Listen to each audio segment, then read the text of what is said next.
This story begins when my friend, Allan, received a mysterious call from a girl named Sherlie. From that moment, I decided to start my adventure looking for Sherlie. I never thought that all of this would lead me to such a long adventure. Welcome to my story.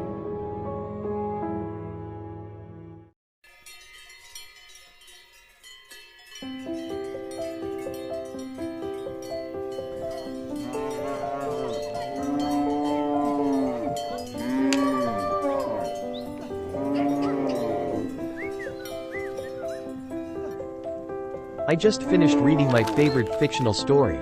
An adventure-themed fictional story that contains a lot of mystery in the story.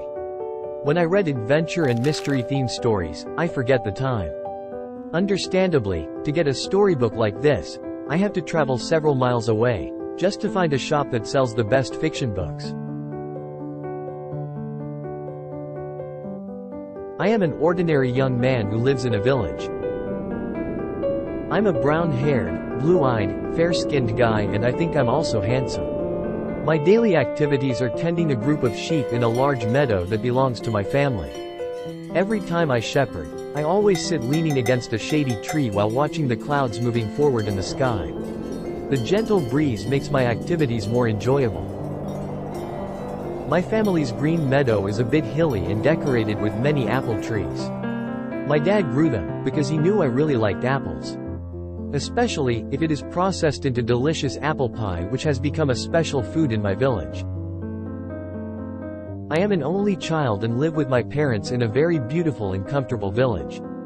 It's probably the most comfortable village in all of the states of Vermont. The sunny weather and the cold wind blew me almost into dreamland. Where's my present? The voice of a man who immediately made all my thoughts disappear instantly. It turned out that he was Allan, my best friend who had just come to accompany me tending the sheep. I forgot to bring it, but I've prepared the present from last night. Why did you forget the present for me? Don't you know this is my last year in Vermont? Of course I do. But, are you sure you want to move from here? This is my parents' decision. Actually, I want to continue my school here. Oh yes. I hear your family is moving to Virginia? Yes. I will move there and continue my school there. He looked at me with a look full of conviction. I just nodded without saying anything. It's sad to lose a true friend like Allan who always wants to accompany you in good times or bad. We've been best friends ever since Allan and his family moved here 5 years ago. Allan and I are only 2 years apart in age. So, it's not surprising that we both have something in common. The first time I met him, we hit it off immediately. Allan's parents are veterinarians. Coincidentally, his father cooperated with my family's farm. His father was also a very friendly man. He always helps us to maintain the health of all the cows and sheep on this farm. Thus, the quality of milk that is milked from our cows is always maintained. Since the arrival of the Allan family, my family's farm is now the best farm among all the farms in this village. In this beautiful village, Woodstock Village.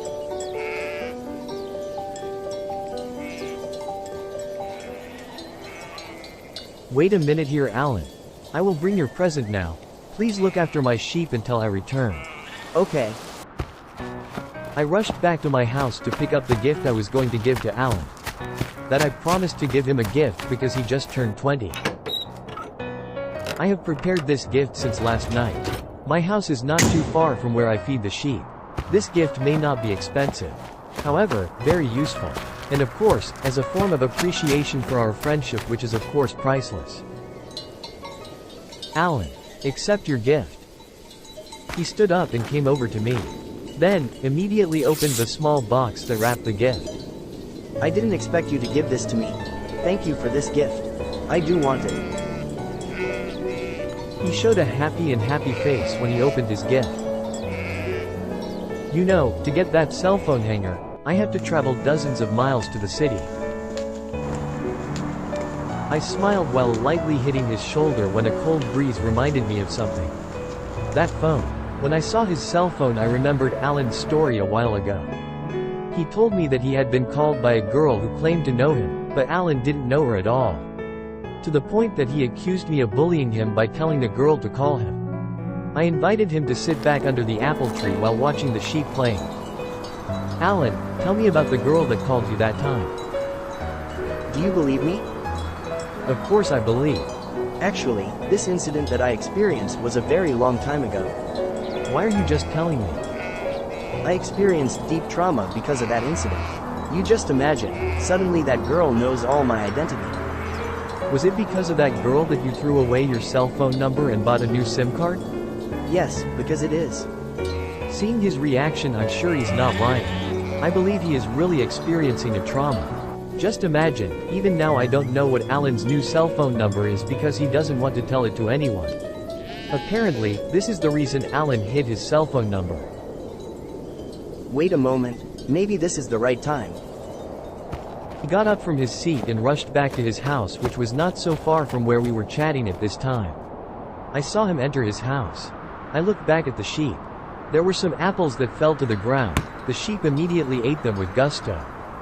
Moments later, Allan returned. With a little run, he approached me. What's this? I took the book from his hand. Everything about the girl I told you about, I wrote down in this notebook. At first glance, there is nothing out of the ordinary in the book. Just an ordinary notebook. The front cover had a name written on it. Sherlie. Allan, you wrote everything down in this book? Yes. I can't stop thinking about him. Why would he even bother writing about this girl? Does he intend to make a novel out of his story with that girl named Sherlie? But I have no intention to bully my own best friend, even though I think this is unreasonable. Okay, Allan. I'll read this book later. I put the book into the small bag that I usually carry when I tend the sheep. We went back to chatting under the apple tree while watching the sheep eating the grass that was thriving. Allan, when are you moving to Virginia? Maybe next week. I'm already packing to move there. So fast? Yes, my father was accepted to work there. What's the university like there? Have you seen it? I've searched the internet before, but I've never seen him in person. When did you go to the internet cafe? Why didn't you invite me? I knew you must be busy tending your sheep, so I went there myself to ride my bike. What university did you choose? My dad has already made up his mind. I'm going to Virginia Commonwealth University. I'm going to major in law. I'm proud of it. Will we meet again, Allan? Hopefully. Are you also going to continue your schooling in the city? Maybe, but I'm focused on running this farm business. I'm an only child and must continue this business. What major will you choose when you go to university? Actually, I really want to be a psychiatrist. I know why, because you like reading mystery novels, right? I know he's teasing me. I just laughed at that. But really, I really wanted to be a psychiatrist. Because in my opinion, being able to know the thoughts of people who have mental disorders has its own challenges. Alright, I'll go home now. It's already late afternoon. Allan then walked away. I started to be curious about the contents of the note that Allan gave me. I reached for the book from my bag.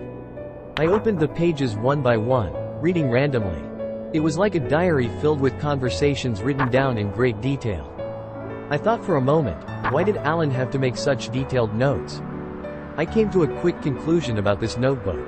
This book tells about his experience of getting a call from a girl he didn't recognize at all. However, the girl knew Allan very well. Allan said he only told me this story. Actually, I don't really trust him. Moreover, the story is like a fictional story whose plot is too predictable. To be honest, it's actually possible that the girl likes Allan. However, he did not want to reveal his true identity. Allan is a handsome boy, blonde hair, blue eyes and aquiline nose. Of course, many girls like him.